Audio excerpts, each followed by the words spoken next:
नमस्कार, एक बार पुनः स्वागत है। आज बात करेंगे हिंदी साहित्य के इतिहास लेखन की परंपरा की श्रृंखला में। आज तीसरी वीडियो है। आज हम बात करेंगे ग्रियर्सन के बारे में। हिंदी साहित्य के प्रथम इतिहास का गौरव डॉक्टर ग्रियर्सन कृत the modern vernacular literature of Hindustan ग्रंथ को प्राप्त है। इसको 1888 ईस्वी में एशियाटिक सोसाइटी ऑफ बंगाल की पत्रिका के विशेषांक के रूप में प्रकाशित किया गया और 1889 में एक स्वतंत्र इतिहास पुस्तक के रूप में इसका प्रकाशन हुआ था। यह ग्रंथ अंग्रेजी भाषा में लिखा गया था। डॉक्टर किशोरी लाल गुप्त ने इसका अनुवाद हिंदी साहित्य का प्रथम इतिहास नाम से प्रकाशित किया, जो नवंबर 1957 में हिंदी प्रचारक पुस्तकालय वाराणसी के द्वारा प्रकाशित हुआ। अब इस ग्रंथ के विषय में सामान्य रूप से चर्चा करते हैं। इस ग्रंथ में कुल 952 कवियों का जीवन चरित्र है। इसमें 886 कवियों का उल्लेख पूर्व में ही शिव सिंह सरोज में, जो शिव सिंह सेंगर जी ने लिखा था, उसमें हो चुका था। शेष जो 66 कवि थे उनका वर्णन ग्रियर्सन के द्वारा अन्य स्रोतों से ग्रहण किया गया। इसमें केवल हिंदी कवियों को ही स्थान दिया गया। इसमें कवियों एवं लेखकों को काल क्रमानुसार स्थान प्राप्त हुआ, जो इसकी एक खूबी थी। कवियों के जीवन चरित्र के वर्णन के साथ साथ युगीन प्रवृत्तियों एवं परिस्थितियों का भी विवेचन किया गया। इसमें हिंदी साहित्य के विकास क्रम का निर्धारण चारण काव्य, धार्मिक काव्य, प्रेम काव्य एवं दरबारी काव्य के रूप में किया गया।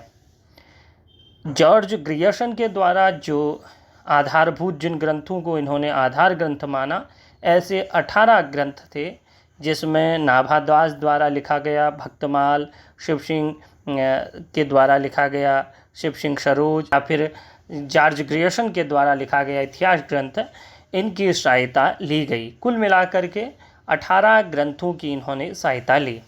ग्रियर्सन ने इस ग्रंथ को 12 अध्यायों में विभाजित किया। पहला अध्याय था चारण काल, जो 700 ईस्वी से 1300 ईस्वी इन्होंने माना। दूसरा इन्होंने भाग किया 15वीं शताब्दी का धार्मिक पुनर्जागरण। तीसरा झायसी की प्रेम कविता। चौथा ब्रज का कृष्ण संप्रदाय, जो 1500 से लेकर 1600 ईस्वी तक इन्होंने मांगा। पांचवा जो भाग इन्होंने विभक्त किया वो था मुगल दरबार। छठा तुलसीदास। सातवां रीति काव्य, जो 1500 से लेकर के 1692 ईस्वी तक। इसके बाद आठवां तुलसीदास के अन्य परवर्ती कवि 1600 से लेकर 1700। और नवा जो है विक्टोरिया के युग में हिंदुस्तान। 10वां कंपनी के शासन में हिंदुस्तान। 11वां 18वीं शताब्दी। 12वां विविध। इसमें 11 अध्याय में 840 कवियों का वर्णन है और 12वें अध्याय में 112 कवि। टोटल मिलाकर के कुल मिलाकर 952 कवियों का इसमें वर्णन किया गया है। इसे प्रथम इतिहास ग्रंथ मानने का कारण क्या है वह भी हम जानते हैं। पहली बार इन्होंने कालक्रम किया, अर्थात इन्होंने काल में बांटा और विद्यापति व अन्य जो मैथिली कवि था उनको इतिहास में इन्होंने स्थान दिया। भक्ति काल को स्वर्ण युग की संज्ञा भी इन्होंने ही दी थी। आपसे पूछा जा सकता है, रामचंद्र शुक्ल ने इस बात को दोहराया था, मतलब कि स्वर्ण युग कहा जाता है, लेकिन जो नाम दिया या संज्ञा दी वो सर्वप्रथम ग्रियर्सन ने दी, जो 16वीं और 17वीं शताब्दी था।